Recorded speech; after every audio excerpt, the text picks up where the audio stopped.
വടക്ക് പടിഞ്ഞാറ് ചെങ്കടൽ, തെക്ക് കിഴക്കായി ഏഡൻ ഗൾഫും അറബിക്കടലും, പടിഞ്ഞാറ് ആഫ്രിക്കയുടെ കൊമ്പ് എന്ന് വിളിപ്പേരുള്ള ജിബൂട്ടി, എർത്രിയ, കിഴക്ക് ഏഷ്യയിലുള്ള യമൻ. ഇതിനിടയിലാണ് കണ്ണീരിന്റെ കവാടം എന്നർത്ഥമുള്ള ബാബ് അൽ മന്ദബിന്റെ സ്ഥാനം.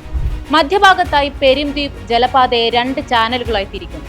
ആഫ്രിക്കൻ കൊമ്പിനും അറേബ്യൻ ഉപദ്വീപിനുമിടയിൽ വെറും 30 കിലോമീറ്റർ മാത്രം വീതിയുള്ള ഈ കടലിടുക്കിലൂടെയാണ് ലോകത്തിലെ പ്രധാന കപ്പലുകളെല്ലാം കടന്നുപോകുന്നത്. ലോകവ്യാപാരത്തിന്റെ ഏകദേശം 10 മുതൽ 12% വരെ നടക്കുന്നത് ഈ ഇടുങ്ങിയ ജലപാതയിലൂടെയാണ്. ലോകത്തിന്റെ ജീവനാഡി.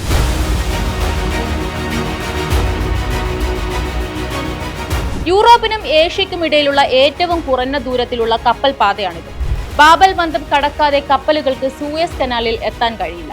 ഏഷ്യയിൽ നിന്ന് യൂറോപ്പിലേക്ക് കപ്പലുകൾ പോകണമെങ്കിൽ ഈ ഷോർട്ട് കട്ട് കടന്നേ തീരും.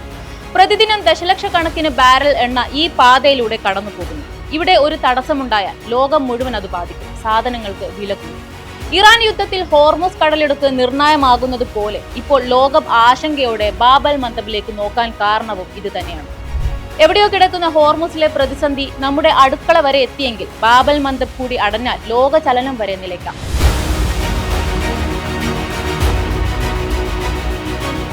അപകടകരമായ ഭൂപ്രകൃതിയും കണ്ണീര് വീണ ചരിത്രവുമാണ് ഇങ്ങനെ ഒരു പേര് ഈ കടലിടുക്കിന് നേടിക്കൊടുത്തത്.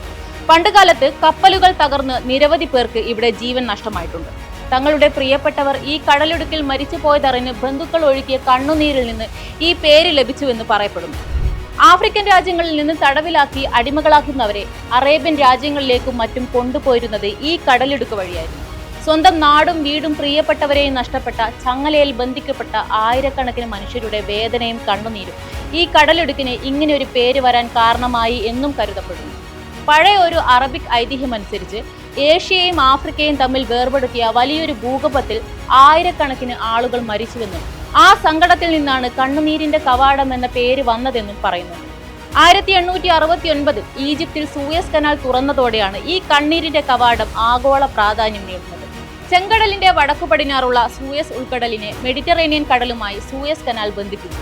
ഇതോടെ ചെങ്കടലിലൂടെയും ബാബ് അൽ മന്ദബിലൂടെയുമുള്ള കപ്പൽ ഗതാഗതം സുഗമമാകുകയും യൂറോപ്പിനും ഏഷ്യയ്ക്കും ഇടയിലുള്ള പ്രിയപ്പെട്ട വ്യാപാര പാതയായി ഇത് മാറുകയും ചെയ്തു.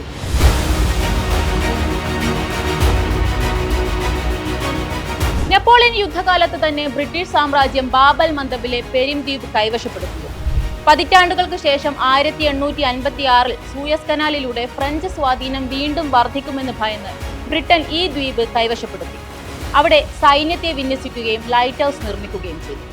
ബാബ് അൽ മന്ദബിൽ നിന്ന് 100 മൈൽ കിഴക്ക് യമന്റെ തെക്കൻ തീരത്തുള്ള ഏഡൻ നാവിക താവളത്തിലേക്ക് പോകുന്ന സ്റ്റീം കപ്പലുകളുടെ ഇന്ധനം നിറയ്ക്കുന്ന കേന്ദ്രമായാണ് ബ്രിട്ടൻ പ്രധാനമായും പെരിം ദ്വീപിനെ ഉപയോഗിച്ചിരുന്നത്. 1960കളുടെ അവസാനം വരെ ഈ മേഖലയിൽ ബ്രിട്ടീഷ് സാന്നിധ്യം തുടർന്നു. പിന്നീട് പെരിം ദ്വീപ് ദക്ഷിണ യമനിലെ ഭരണാധികാരികൾക്ക് കൈമാറി.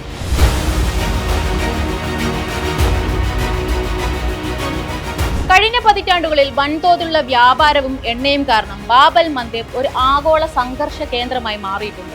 കടലിടുക്ക് ശത്രുക്കളുടെ കയ്യിൽപ്പെടുന്നത് തടയാൻ അമേരിക്കയും ചൈനയും ഉൾപ്പെടെയുള്ള പല ലോക ശക്തികളും ഇപ്പോൾ ജിബൂട്ടിയിൽ വലിയ സൈനിക താവളങ്ങൾ പരിപാലിക്കുന്നു. ഇസ്രായേലുമായി ബന്ധപ്പെട്ട് സംഘർഷം ബാബ് അൽ മന്ദബിൽ ആദ്യമായല്ല ഉണ്ടാകുന്നത്.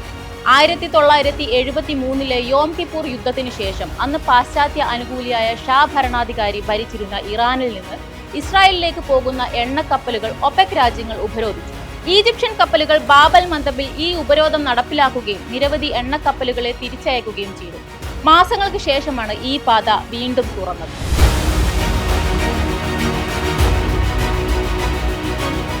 സമാധാനം തകർക്കുന്ന ശ്രമങ്ങൾ US പ്രസിഡന്റ് ഡൊണാൾഡ് ട്രംപ് തുടർന്നാൽ ബാബ് അൽ മന്ദബ് കടലിടുക്ക് അടയ്ക്കുമെന്നാണ് യമനിലെ അൻസാറുള്ള പ്രസ്ഥാനമായ ഹൂതി വിഭാഗത്തിന്റെ ഭീഷണി. പാശ്ചാത്യ ശക്തികൾക്കെതിരെ ഹൂതികളുടെ സ്ഥിരം തുറുപ്പ് ചീട്ടാണ് ബാബ് അൽ മന്ദബ്. 2023 ഗാസയിൽ ഇസ്രായേൽ ഹമാസ് യുദ്ധം ആരംഭിച്ചതോടെയാണ് ഈ നീക്കം ശക്തമായത്. USനും ഇസ്രായേലിനും സഖ്യകക്ഷികൾക്കും യമനിലെ ഹൂതികൾ സൃഷ്ടിക്കുന്ന വെല്ലുവിളികൾ ചെറുതല്ല. ആരാണ് ഹൂതികൾ? യമനിലെ വടക്കൻ മലനിരകളിലെ സൈദി ഷിയ വിഭാഗത്തിൽപ്പെട്ട സായുധ രാഷ്ട്രീയ പ്രസ്ഥാനമാണ് അൻസാറുള്ള പ്രസ്ഥാനം. ദൈവത്തിന്റെ പക്ഷക്കാർ, സഹായികൾ എന്നൊക്കെയാണ് അർത്ഥം. ഈ പ്രസ്ഥാനത്തിന്റെ സ്ഥാപകനായ ഹുസൈൻ അൽ ഹൂതിയുടെ പേരിൽ നിന്നാണ് ഹൂതികൾ എന്ന പേര് ലഭിച്ചത്. യമൻ തലസ്ഥാനമായ സനായ് അടക്കം ഭൂരിഭാഗം വടക്കൻ പ്രദേശങ്ങളും നിയന്ത്രിക്കുന്ന ഹൂതികൾ ബാബ് അൽ മന്ദബ് അടയ്ക്കും എന്ന് മുന്നറിയിപ്പ് നൽകിയാൽ അതിന് ഒരുപാട് അർത്ഥങ്ങളുണ്ട്. നിലവിൽ തന്നെ പുകയുന്ന യുദ്ധ സാഹചര്യം അതിന്റെ മൂർധന്യാവസ്ഥയിലെത്തും. ഒരിക്കൽ അടച്ചാൽ പിന്നെ ഒരു ശക്തിക്കും ജിന്നിന് പോലും ആ കടലിടുക്ക് തുറക്കാൻ കഴിയില്ലെന്നാണ് അവരുടെ മുന്നറിയിപ്പ്.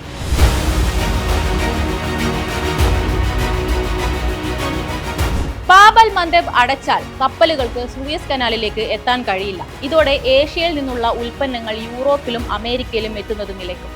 ഇത് ആഗോളതലത്തിൽ ഉൽപ്പന്നങ്ങളുടെ ക്ഷാമത്തിന് കാരണമാകും. പിന്നെ ഒരേ ഒരു വഴിയേ ഉള്ളൂ, ആഫ്രിക്കയുടെ തെക്കേ അറ്റം ചുറ്റി ഏകദേശം 6000 കിലോമീറ്റർ അധികം സഞ്ചരിക്കുക. ഈ യാത്രയ്ക്ക് 10 മുതൽ 15 വരെ ദിവസങ്ങൾ അധികം എടുക്കും. കോടിക്കണക്കിന് രൂപ അധിക ഇന്ധനം ചെലവാക്കും. ഇൻഷുറൻസ് തുകയും വരും. ഇത് നമ്മൾ വാങ്ങുന്ന ഓരോ സാധനത്തിന്റെയും വില വർധനവിലേക്ക് നയിക്കും. മിഡിൽ ഈസ്റ്റിൽ നിന്നുള്ള ക്രൂഡ് ഓയിലും LNGയും യൂറോപ്പിലേക്ക് എത്തുന്നത് നിലച്ചാൽ എണ്ണവില കുതിച്ചു വരും. ഇന്ത്യ ഉൾപ്പെടെയുള്ള രാജ്യങ്ങളിൽ പെട്രോൾ, ഡീസൽ വില വർദ്ധിക്കാനും അതുവഴി എല്ലാ സേവനങ്ങളുടെയും വില കൂടുന്നതിനും കാരണമാകും. ലോകത്തിലെ ഏറ്റവും വലിയ ചെക്ക് പോയിന്റ് അടച്ചാൽ അമേരിക്കയും ബ്രിട്ടനും ഫ്രാൻസുമെല്ലാം ഈ മേഖലയിൽ പൂർണ്ണമായ യുദ്ധത്തിന് തയ്യാറായേക്കാം. മറ്റൊന്ന് ഈജിപ്തിനേൽക്കുന്ന പ്രഹരമാണ്. ഈ കനാൽ വഴി കോടിക്കണക്കിന് ഡോളറാണ് ഈജിപ്തിന് ഫീസായി ലഭിക്കുന്നത്. സൂയസ് കനാലിലൂടെയുള്ള കപ്പൽ യാത്ര കുറയുന്നത് ഈജിപ്തിന്റെ സാമ്പത്തിക തകർച്ചയ്ക്ക് കാരണമാകും. ചുരുക്കി പറഞ്ഞാൽ നമ്മുടെ അടുക്കളയിലേക്ക് എത്തുന്ന സാധനങ്ങളുടെ വില മുതൽ നമ്മൾ ഉപയോഗിക്കുന്ന മൊബൈൽ ഫോണിന്റെ വില വരെ നിശ്ചയിക്കുന്നത് ജിന്നിന് പോലും തുറക്കാൻ കഴിയാത്ത 30 കിലോമീറ്റർ മാത്രം വീതിയുള്ള ഈ കടലിടുക്കാണ്.